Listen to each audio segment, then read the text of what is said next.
Alrighty, guys, welcome back to the fourth video in our series on leading for transformation. And this is going to explore the third of the 5 essentials. And it is called Explore Scope. Very exciting, very exciting. I know, Explore Scope.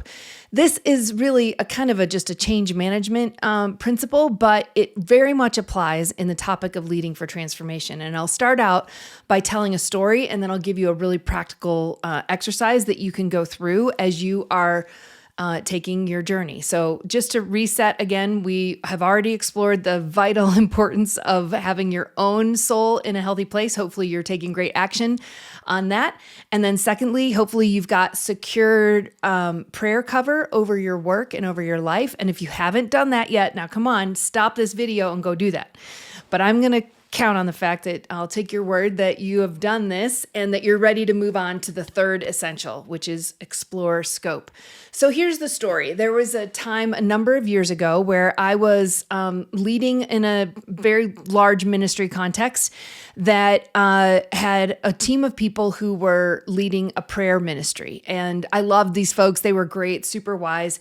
And we had a lot of important options for inserting the ministry of prayer into the context of the larger organization. So it was a really exciting time to develop new ideas and experiment, pilot a few things, all that good stuff.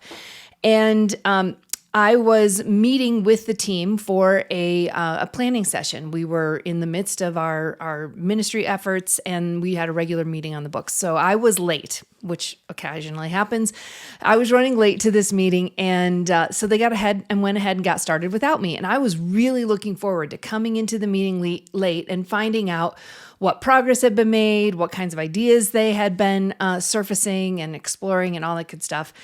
And I came in and got a little bit of a rude awakening. I was not that excited about it, and it took me a while, honestly, to figure out why I was frustrated and what I wish had been going on instead. So let me tell you what I walked into. I walked into the prayer ministry folks, again, people I love, gifted, called, beautiful, beautiful souls. And they were spending a very long amount of time mapping out an entire teaching series for the entire church on prayer, because in their opinion, we hadn't been teaching on prayer enough, and that was a very big miss in the organization, and things would really change and improve in the prayerfulness of the organization, which was, of course, our goal, if only there would be a teaching series. And like they had it literally down to like this topic and this topic and this topic. And it took me a while to kind of redirect the conversation into anything that we could actually action against. And yet I didn't disagree with them that a teaching series on prayer would be amazing, and it would contribute to great lift to this topic. But guys, here's the problem. It was not ours to decide. That was not within our scope of what we had the ability to lead towards. And here's what I have found many years on. That happened way long time ago. We redirected in the meeting and started focusing on things we could actually do something about. But here's another thing that was difficult in that meeting. By the time I arrived, I'm exaggerating, so bear with me here a little bit, but they had just about worked themselves into a froth about how terrible our body of teaching had been. This had not been addressed. That this was a glaring error. That we were danger. I don't know. I'm making things up, but it just they were not happy campers by the time I arrived, even though they were in the middle of planning a thing they could do absolutely nothing about. And so that was hard for me as the team leader to say, not only did we waste time trying to imagine things that we had no ability to move against, but we had also sort of worked ourselves up into an attitude of distrust, of disrespect, of dishonor, feeling very entitled to our opinions, which may have been valid, But the emotional edge that came with those opinions took me a long time to get everybody sort of ratcheted back down to emotional steadiness, and then redirected, focused onto, well, what is in our yard, to use Henry Cloud's boundary language, what is in our yard, responsibility, scope, to actually drive what is ours to do. And so from a stewardship and a leadership standpoint, not only had we sort of wasted energy thinking about a thing that wasn't ours, gotten ourselves into an emotional frustration point because of things that were not ours, we also had missed 45 minutes of actual work toward the things that we could steward, the things we could take action on. And so I say that as a way of introduction, just to say in the many years working around the themes of leading for spiritual formation, I've found that this can be a bit of a common practice where we think we're being productive, sitting in a room and talking about all the things that need to change that are really none of our, I'm not going to say they're none of our business. They are our concern, but they are not our ability to influence. And I think there's a couple biblical concepts that flow into this wisdom here. And probably the first among them is that we're called to be faithful with what we have been given. And that over time, as we are faithful with little, God will arrange the world, not because we're forcing it. God will arrange the world so that we're invited to be faithful with much. And that is an expression of our trust, our confidence in the kingdom, not to try to go manage our way into greater impact and influence. That's the Lord's to give. We keep our own oxygen mask on. We keep our own scuba gear on. We keep breathing in the atmosphere of the kingdom. And from that place, we're very carefully attuned to what exactly have we been invited to give leadership to, and what haven't we? And make peace with that, not be angry, not be indignant, not waste our energies on things that are not ours to do. Now, we can be, and maybe you need to be, from whatever seat in the bus you have, a loyal critic. Like, hey, this would be a symptom of organizational unhealth.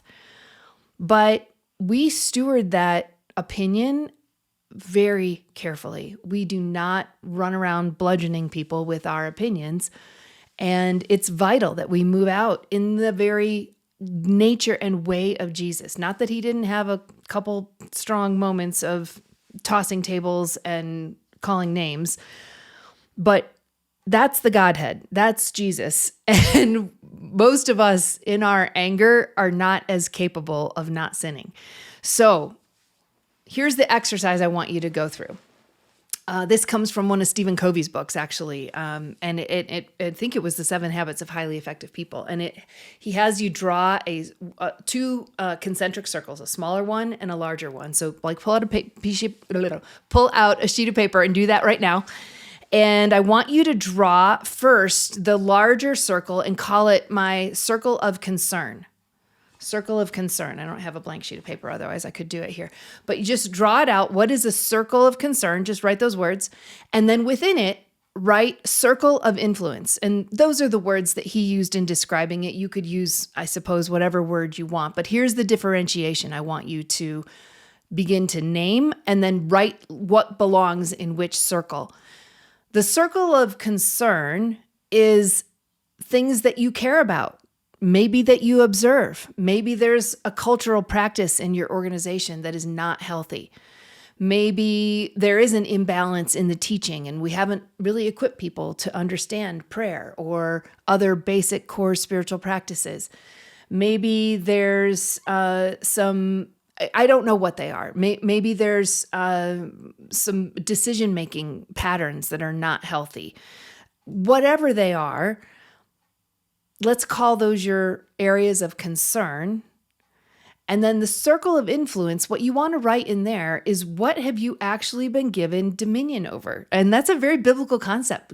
God is all about, like, what is the dominion that you have, your sort of mini kingdom under God's kingdom? Where is it that as you say, so it will be? And that's authority in the right and good sense. That is not a bad thing. We are all holders of dominion under the dominion of God, under the kingship, the lordship of God.